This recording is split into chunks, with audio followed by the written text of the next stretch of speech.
Bonjour. Alors, quand on pense aux Français, on a tout de suite en tête l'image de la Tour Eiffel ou peut-être les rues du Vieux-Montréal. Mettez ça de côté un instant, parce que la réalité de la langue française aujourd'hui, elle est bien plus vaste, bien plus surprenante. On va explorer ça ensemble et je pense que la carte de la francophonie qu'on va redessiner va en étonner plus d'un. On va commencer par une idée reçue, un cliché qui a la vie dure. Aux États-Unis, parler français, ce serait une histoire d'expats parisiens ou de touristes, mais est-ce que c'est vraiment ça? C'est la première question qu'on va se poser. Et la réponse, elle arrive tout de suite, avec un chiffre qui change pas mal la perspective. 3,5 millions. Oui, 3,5 millions de personnes qui parlent français aux États-Unis.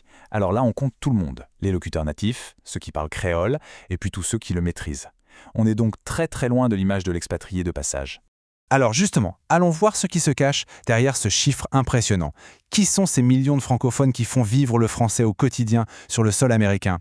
Regardez ce tableau. Le décalage est juste saisissant. D'un côté, on a à peine 170 000 Français qui sont inscrits dans les consulats.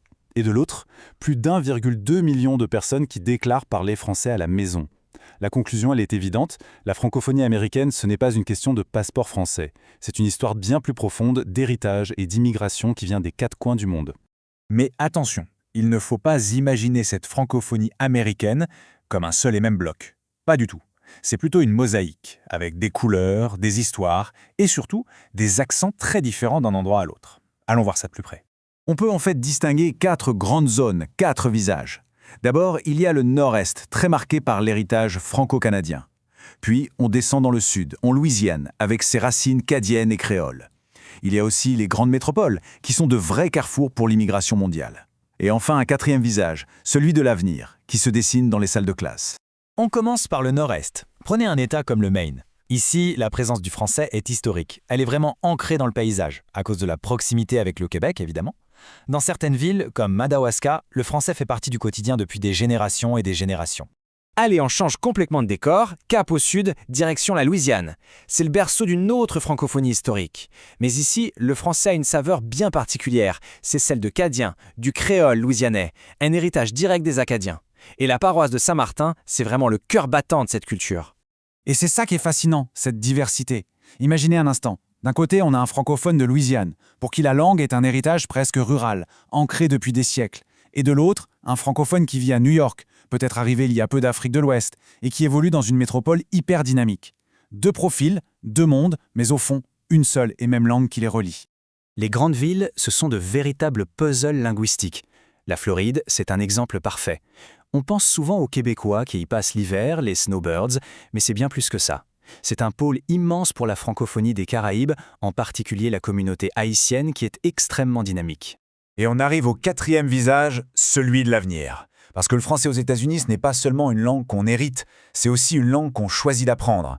Des États comme le New Jersey, par exemple, sont en pointe là-dessus et investissent massivement dans l'éducation bilingue. C'est comme ça qu'on assure la relève. Bon, on a vu ce focus sur les États-Unis, maintenant il est temps de dézoomer. Parce que cette diversité américaine, au fond, ce n'est que le reflet d'une réalité beaucoup plus large. La francophonie est un phénomène mondial. C'est ce qu'on appelle une langue monde. Et là, accrochez-vous aux chiffres.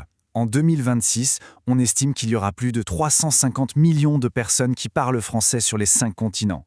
C'est une communauté humaine et culturelle absolument gigantesque. Pour bien se rendre compte de ce que ça représente, c'est assez simple. Aujourd'hui, le français est la 5e langue la plus parlée au monde. C'est une position vraiment solide sur l'échiquier des langues mondiales. Mais le poids d'une langue, ça ne se mesure pas seulement en nombre de personnes qui la parlent. Son influence, elle est aussi stratégique. Le français est une langue officielle à l'ONU, aux Jeux Olympiques, au sein de l'Union européenne. C'est aussi la 4e langue la plus présente sur Internet. Et puis, ça fédère un réseau politique de 88 États au sein de l'OIF, l'Organisation internationale de la francophonie, qui est là pour promouvoir la langue et la coopération. Voilà pour la photo d'aujourd'hui. Mais la question c'est, et demain? Qu'est-ce que l'avenir réserve à la langue française dans les décennies à venir? Et là, on a une projection qui donne à réfléchir. 700 millions de locuteurs d'ici 2050. C'est plus du double. Le point d'interrogation est là pour nous rappeler que ce n'est pas une certitude, mais il nous invite à comprendre ce qui pourrait bien alimenter une telle croissance.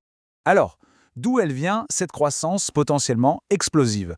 La réponse est claire, elle se trouve sur un continent, l'Afrique. C'est la dynamique démographique africaine qui est le principal moteur de l'expansion du français. Dans plein de pays, le français, c'est la langue de l'école, de l'administration, un lien entre différentes cultures locales. Demain, l'immense majorité des francophones seront africains. L'avenir de la langue s'écrit là-bas. Mais avant de se projeter si loin, revenons à notre année 2026.